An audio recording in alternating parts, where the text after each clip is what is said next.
Oui au développement, non aux expulsions forcées.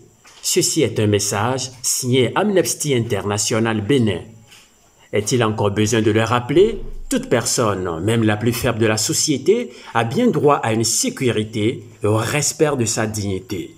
Pourquoi, comment dirais-je, on a eu trois ambassades dans la même région, Qatar, Arabie Saoudite, Koweït. En Amérique latine ou en Amérique du Sud, on a Cuba, on a le Brésil, et puis vous me parlez du Guatemala, par exemple. Et c'est-à-dire qu'il faut qu'on réfléchisse un peu pour mieux comprendre. Moi, j'ai fait, au fait, une analyse de la cartographie. Et quand vous faites cette analyse de la cartographie, bientôt je vais peut-être publier certaines des choses que j'ai eu à faire. Quand vous faites cette analyse de la cartographie et que vous mettez ça au-dessus des affaires du président de la République. On parle du coton, on parle de l'agriculture, on parle du transport et on parle aussi que vous retournez dans l'actualité où vous avez eu entre-temps cette situation de drogue, de cocaïne qui vient de l'Amérique latine et tout ça là, vous comprendrez que, à moins que vraiment ce soit une coïncidence, il y a trop de parallèles et d'interactions. J'ai sorti entre-temps un document qui mettait la cartographie des intérêts financiers et des affaires du chef de l'État et ses partenaires d'affaires. Et vous retrouvez ces pays qui sont où la diplomatie béninoise essaie réduite, vous retrouvez la plupart de ces intérêts d'affaires dans ces pays-là.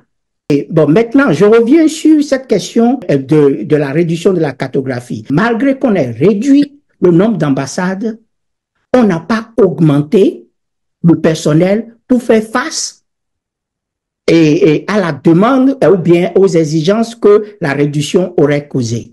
Et dans le même contexte, qu'est-ce qu'on a fait? On a diminué le personnel. Mais entre-temps, on a envoyé d'autres personnels qui ne sont pas des diplomates. Parmi ceux-là, il y avait certains qui sont d'anciens Québec, il y a d'autres qui sont dans cette dynamique-là, et on les appelle attachés. Donc, c'est-à-dire que quand vous faites toutes ces analyses, vous comprenez que l'intérêt du Bénin n'est pas servi, mais il y a l'intérêt d'un homme qui soit servi. Ceci dit, et ces attachés, qu'est-ce qu'ils font? Par exemple, pour les gens de la diaspora qui ont besoin de renouveler leur passeport, il y a un certain triage qu'ils font à leur niveau. Si vous êtes le bon béninois, on voulait passer, vous pouvez aller faire votre demande pour faire passer de renouvellement de passeport. Mais si vous êtes le mauvais béninois de cette diaspora, vous n'allez pas plus loin. On ne vous permet pas de renouveler votre passeport. Et ça, c'est le rôle de ces nouveaux attachés qui, c'est-à-dire que la politique diplomatique du Bénin est devenue aussi pernicieuse qu'on ne peut pas la qualifier. On prend les moyens de l'État et on l'attribue là où son intérêt est. Donc, oui, on utilise les ressources de l'État pour faire avancer l'empire d'une seule personne ou bien d'un clan.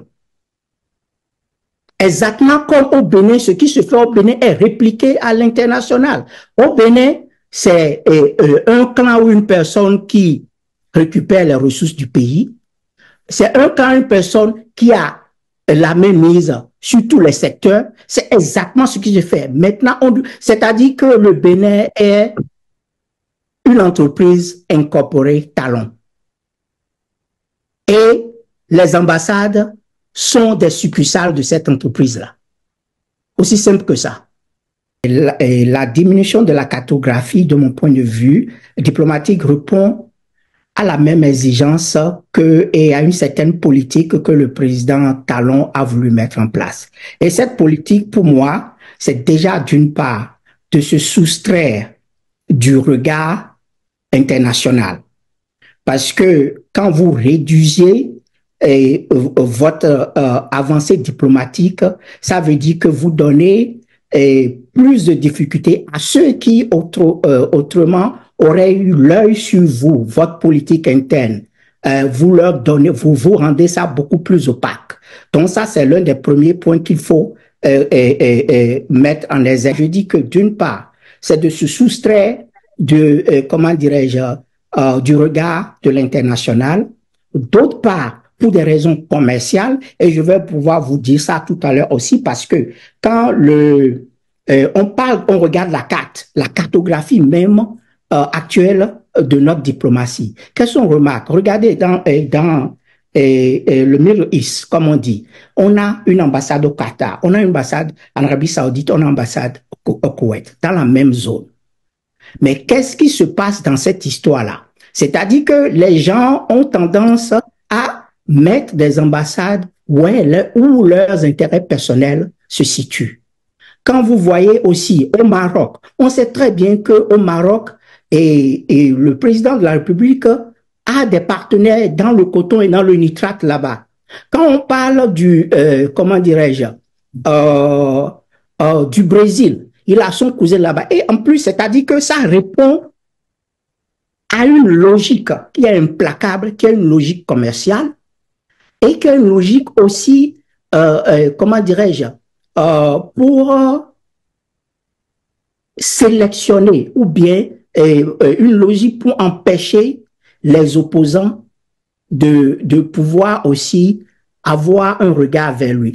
Et puis quand on va plus loin, pourquoi on a sorti la coopération du ministère des Affaires étrangères et qu'on met au niveau du ministère des Finances? Parce que quand vous allez créer, vous avez des accords de coopération, il y a tout un travail qui est derrière et ce travail se fait par les diplomates jusqu'au moment où il y a une certaine signature et peut-être qu'on vous donne de l'argent ou bien qu'on vous fait des prêts. Mais dans le processus, évidemment, il y a une certaine transparence dans tout ça là. Donc, pour éviter ce genre de transparence, qu'est-ce qu'on fait? On dit, bon, on sort la coopération, on met sous la coupole de ce qu'on peut contrôler, qu'est le ministère des Affaires étrangères, donc une opacité totale. Et on ne sait pas combien, quelles sont les signatures qu'on fait avec nos partenaires internationaux, qu'est-ce qui rentre, qu'est-ce qui ne rentre pas, où est-ce que ça va. Donc, pour moi, pour résumer ce que je suis en train d'essayer d'expliquer, 3 éléments. Sur le plan, ils ont instrumentalisé la diplomatie béninoise pour des fins politiques, pour des fins commerciales et aussi pour se soustraire au regard comme en anglais on dit checks and balances. Donc ça veut dire quoi? Pour se soustraire au regard de la communauté internationale. Ça c'est ce que moi j'aimerais dire. Donc au fait, le recul ou bien la réforme de la cartographie diplomatique du pays profite essentiellement à un homme, qui est le président Talon. C'est aussi simple que ça. On a instrumentalisé, comme à l'intérieur, la diplomatie pour assouvir le destin d'un seul homme. C'est aussi simple que ça. Maintenant, j'aimerais revenir sur quelque chose si j'ai encore un peu de temps. Le docteur Kouroussounou a parlé un peu de la restitution des objets déjà. Il faut qu'on nuance un peu ça là. Pour moi, ce n'est pas un succès. Pour 2 choses. Parce que vous savez que la diplomatie, il y a la forme et le fond. La forme est que on vous a pris depuis des millénaires, des centenaires, des milliers, des centaines d'objets d'art. Vous êtes parti sur la forme, on vous a volé quelque chose, mais vous allez maintenant chercher cette chose, une portion congrue de cette chose, et vous en faites un brouhaha. Si comme moi, on me vole quelque chose chez moi, si vous voulez me le retourner, vous ramenez ça chez moi. Ça, c'est un peu, parce que c'est important, la diplomatie, quand on parle de la forme, et vous le savez très bien, et que on se soumet à ce genre de truc. Moi, je ne trouve pas que ce soit quelque chose sur lequel je dirais que c'est positif. Non. Maintenant, au niveau du visa aussi, on a parlé de positivité du visa. Moi, je trouve que non, parce que déjà, quand vous faites, vous demandez aux Chinois, par exemple, qu'ils peuvent venir sans visa. Il y a des milliards de Chinois là-bas. Vous n'êtes que quelques millions. Et puis, ces Chinois-là, ils vont venir, ils vont vous envahir. Vous n'avez pas mis en place les dispositions qu'il faut et dans le pays pour protéger les vôtres. Ça, c'est pas des, pour moi, c'est pas des avancées. Il faut qu'on y pense. Et bon, tout se fait parce que on a des intérêts particuliers. C'est ce que est revenu sur ça. Et je vais m'en arrêter là. Merci. Oui au développement, non aux expulsions forcées.